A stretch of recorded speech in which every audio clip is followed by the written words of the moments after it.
Olha essa treta, hein? Dois dos artistas mais ouvidos do mundo, Drake e Kendrick Lamar, entraram em uma frenética batalha musical que dominou a atenção das redes sociais na última semana. Vamos falar dessa treta aqui no Plantão do Meteoro.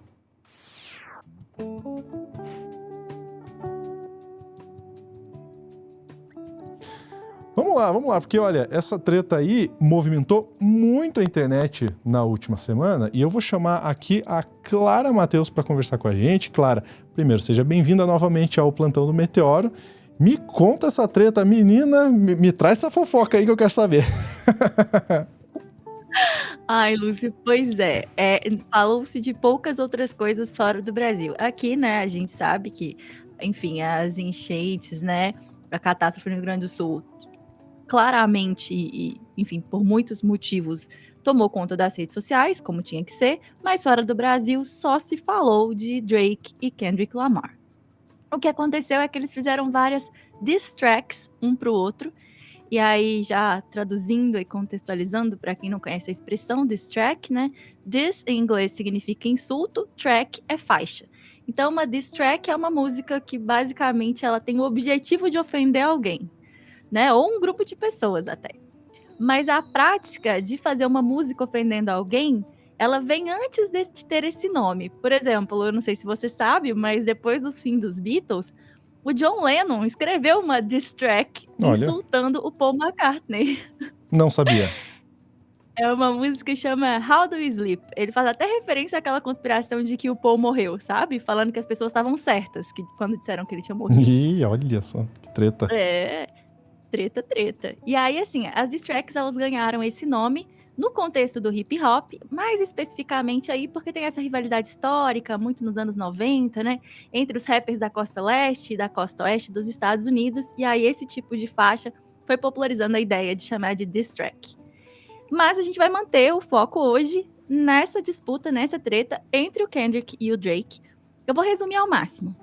A ideia aqui é quem não sabe nada do que está acontecendo se inteirar um pouco dessa confusão. Então eu vou ter que passar por cima de muita coisa, tá? Que vão ser discutidas nas músicas. A gente pode abrir um texto da Vulture, que eles fizeram uma linha do tempo aí. E eu vou tentar resumir o máximo só para vocês entenderem aí o que tá pegando. Mas o texto da Vulture começa com Like That, de março, mas a treta começa, na verdade, um pouco antes, porque no fim do ano passado, o J. Cole fez uma participação na música First Person Shooter, no álbum do Drake. E aí ele se refere ao Kendrick, o Drake e ele mesmo, né, o J. Cole, como Big Three, os três maiores. E aí ele vai falar que, na verdade, ele se sente maior que os outros, enfim.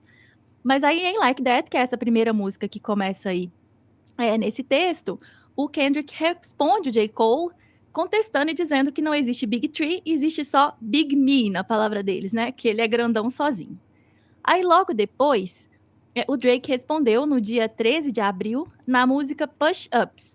É uma música em basicamente ele vai chamar o Kendrick de pequeno, tanto em tamanho, né, tanto em estatura, quanto em relevância, né? A capa da música simula a etiqueta de tênis, insinuando que o Drake calça 38, e aí ele vai criticar colaborações do Kendrick com artistas pop, né, especialmente Taylor Swift, Maroon 5, e vai citar artistas do hip hop mais novos que ele considera melhores. Aí, depois de uma semana sem resposta, o Drake lançou mais uma diss, que era Tailor Made Freestyle, que ele usa inteligência artificial para reproduzir a voz do Tupac e do Snoop Dogg, e é que ele basicamente critica, mais uma vez, essa suposta proximidade que o Kendrick tem com a Taylor Swift. A música foi tirada do ar, motivos óbvios, né? O Drake não tem direito autoral da voz do Tupac e do Snoop Dogg. Aí, no dia 30 de abril, o Kendrick finalmente respondeu, lançando a primeira diss track dele na treta, que é Euphoria. E aí, nessa faixa, ele entra muito pesado na questão racial, assim. Ele vai argumentar que o Drake tá se esforçando para caber num lugar que não é dele, que não pertence a ele, de acordo com o Kendrick, né? Que seria a cultura negra dos Estados Unidos, a cultura negra do hip hop nos Estados Unidos. O Drake, para quem não sabe, é canadense e ele é filho de mãe branca. Daí, 3 dias depois, no dia 3 de maio, sem dar tempo para o Drake responder, o Kendrick lançou outra diss, chamada 616 in LA, e o principal ponto aqui foi dizer que ele tem um infiltrado próximo ao Drake, né, e que as coisas que ele tem para dizer, ele tem provas, E ele vai chamando, ele continua chamando, assim, repetidamente o Drake de mentiroso. Aí, nesse mesmo dia, o Drake responde e lança Family Matters. Ele lança um vídeo, né, acompanhando aí a Diss. E aí ele vai falar da família do Kendrick. Ele vai dizer, a grande revelação a grande revelação é dizer que a esposa do Kendrick tem um caso com um cara chamado Dave Free, que trabalha junto com o Kendrick, né, que é o produtor. E ele diz ainda que um dos filhos do Kendrick seria filho do Dave. Mas a pior parte, de longe, é que ele acusa o Kendrick de violência doméstica. Minha nossa. Minha nossa, aqui azedou e piora. Porque no dia seguinte, o Kendrick não lança uma, mas ele lança outras 2 diz, e aí aqui ele destrói, assim. Em Meet the Grants, ele fala sobre a família do Drake. A foto da Diz mostra coisas que supostamente teriam sido roubadas do pai do Drake, né? Que seria a tal da evidência aí de que ele tem informantes bem próximos. E nessa música, o Kendrick insinua que o Drake tem uma filha de 11 anos que ele não assumiu. E fica pior ainda, porque em Not Like Us, né?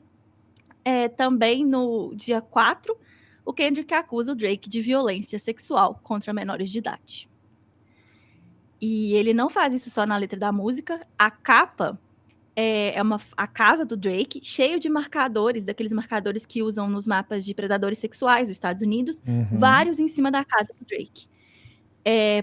Eles usam isso para alertar a vizinhança, né? Enfim, ele fez isso com a foto da casa do Drake. E a resposta do Drake veio na forma de The Heart Part 6, que foi lançada no dia seguinte, em que ele basicamente vai se defender das acusações. E a capa da música é um coração, que é um comentário no Instagram que o Dave Free, né, deixou numa foto da esposa do Kendrick com os filhos.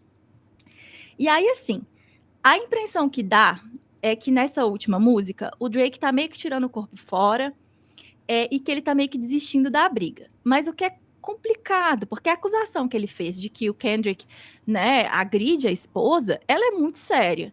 Assim como são muito sérias também as acusações que o Kendrick fez contra ele. Então, assim, não é só mais uma batalha de diss track, uma coisa divertida, sabe? E aí eu resumi bastante, gente, a treta toda. Eu espero que tenha dado para acompanhar. Deu para acompanhar, Lúcio? Deu.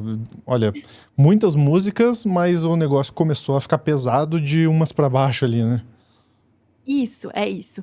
Pegou muito pesado, assim. As 2 do Kendrick foram muito pesadas e a anterior, Family Matters, do Drake, tinha sido bem pesada também. E assim, foi muita música e foi muito pouco tempo. Foi muito frenético. É claro que nesse resumo eu acabei deixando muita coisa de fora, mas para falar de tudo, de todas as letras, a gente precisaria ficar por horas, né? Mas essa foi a pauta mais comentada da semana. É difícil saber o que tirar dessa confusão toda, mas tem um texto interessante da Pitchfork sobre essa briga, que eu acho que a gente podia dar uma olhada. Tá aí, bom. Que Logo de cara, a isso capa aí da treta dos dois, né? Exato. E nesse texto, o Alphonse Pierre, né, ele vai dizer uma coisa que a gente sabe, né, que músicas frequentemente elas são trabalhos de ficção, né? Uma letra de uma música não precisa falar de fatos biográficos e geralmente ela não fala mesmo, né? O Alphonse, ele é um jornalista especializado em rap, né? E ele lembra que quando se trata de rap, borrar a fronteira entre ficção e realidade é parte do jogo, mesmo quando se trata de atividades que são consideradas criminosas, né? Mas ele vai chamar atenção para o fato de que, em termos de diss track, esse terreno é pantanoso, porque nesse contexto eles não só estão se acusando de crimes, como eles afirmam que eles têm provas, né? E aí é outra coisa. E aí, assim, se acompanhar diss tracks, né? Ou até mesmo Batalha de MC, por exemplo, que tem uma dinâmica meio parecida, é uma coisa que pode ser divertida pela sagacidade, pela acidez, pela velocidade de tudo. Essa batalha ela azedou, sabe? O jornalista da Pitchfork, ele falou que acompanhar essa confusão acabou sendo mais lamentável do que divertido, sabe? Do que entretenimento. Mas acho que antes de terminar, eu queria falar também sobre uma coisa que acabou rolando no Brasil. Tem um outro negócio. Eu tô falando muito rápido, gente. É muita coisa que eu quero fazer em pouco tempo. Mas é porque no Brasil, acho que é muito interessante a gente falar que no fim de abril, que ele é publicitário, né, idealizador do Rock in Rio, que é o Roberto Medina, ele deu uma entrevista curiosa pro o Globo, né? Nessa entrevista, o tema era falar do Dia Brasil, né? Que é aquele projeto que viralizou, aquele vídeo com vários artistas brasileiros, aquela espécie de We Are the World brasileiro, né? Que é um anúncio desse projeto, Dia Brasil. Mas o mais interessante para nossa pauta hoje é que nessa entrevista ele voluntariou assim informações sobre Drake, né? Tá aí na tela, então, a manchete, né? Roberto Medina, entre aspas, quer unir o Brasil polarizado. E aí a gente vai descer lá para a pergunta que você destacou pra gente, né? Isso, que é lá no finalzinho. Uma das últimas perguntas, questionam ele sobre qual das atrações ele tá mais afim de ver pessoalmente, né? E aí ele voluntaria a opinião dele sobre Drake, que ele diz: eu ajudei o Zé Ricardo com algumas coisas que achei pesquisando o perfil do Drake, que eu não vou contratar nunca. Não quero. Esse cara não merece estar no Brasil, não é educado. E é um tom forte, né? Uhum. Não dá para saber se é só isso que ele está se referindo, né? Mas ele certamente, uma das coisas, quando ele diz não é educado, ele está se referindo ao fato de que em 2019, o Drake, eu tô assumindo que foi isso, porque eu acho que é o mais, presumindo que é o mais óbvio possível aqui, né? Que em 2019, o Drake não autorizou a transmissão do show. Não sei se vocês lembram disso, gente, que teve uma questão que estavam transmitindo todos os shows do palco principal e o Drake não autorizou. Além do, claro, né, fato mais recente aí, que em 2023 o Drake deu um baita bolo no Lollapalooza Brasil, sem grandes justificativas, e decepcionou os fãs brasileiros. Mas é isso, ao que depender do Medina, Drake está banido do Brasil, não merece pisar em solo nacional e não volta para o Rock in Rio. Pelo menos então, em termos de Brasil, o Kendrick está na frente, né? Não só porque ele compareceu ao show anunciado no Brasil no ano passado, como ele também prometeu que voltaria.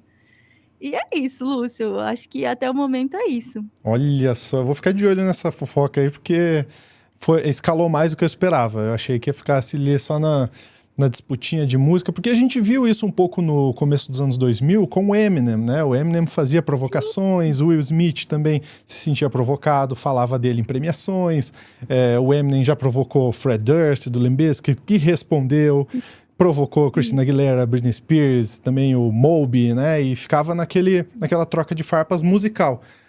Às vezes até se xingavam também quando davam entrevistas. Mas nunca nesse ponto de chegar a acusar o outro de crimes gravíssimos. Agora eu quero saber, Clara, se eles vão provar o que eles estão falando. Exato, eu acho que esse que é o ponto. E especialmente porque é muito provável que o Kendrick responda, né? Porque agora a gente tá no momento do Drake ter falado e o Kendrick ainda não respondeu. Pode ser que venha uma resposta. E eu acho que o mais importante que isso, que o entretenimento, é de fato essas acusações, porque elas são muito sérias, né? Então, aguardar se essas provas que foram alardeadas pelos dois nas músicas, se elas existem mesmo. E que, se for o caso, que façam investigações, né? Tanto a respeito do abuso de menores, quanto a questão da violência doméstica, né? E que, caso isso seja provado, que eles sejam penalizados, porque, afinal de contas, não estão acima da lei, né, Lúcio? Perfeitamente. Agora me conta uma coisa, as músicas são boas? Olha, o Kendrick tem duas muito boas, né? Eu gosto mais de Euphoria e a Not Like Us virou um hit. Tocou até no jogo da NBA agora, tipo, a galera tá pirando em Not Like Us. E a do Drake, eu não gosto muito, mas essa The Heart Part 6 é a que eu acho musicalmente mais interessante, até porque ele fala sobre essa troca de diss track, sabe? É quase que uma metalinguagem sobre diss tracks, em que ele fala que foi um exercício legal, colocar a caneta pra funcionar. Então eu acho a mais interessante do Drake, mas as do Kendrick sou um pouco suspeita pra falar, mas as do Kendrick eu gostei mais. Claro, você traz as informações se a gente tiver atualização disso? Trago, pode deixar. Maravilha. Conta aí você, do nosso chat, dos nossos comentários, o que você achou dessa treta toda, hein? Comenta aí embaixo desse vídeo porque eu quero saber. Será que é real? Será que é só marketing? Comenta pra gente. Um grande abraço. Até a próxima.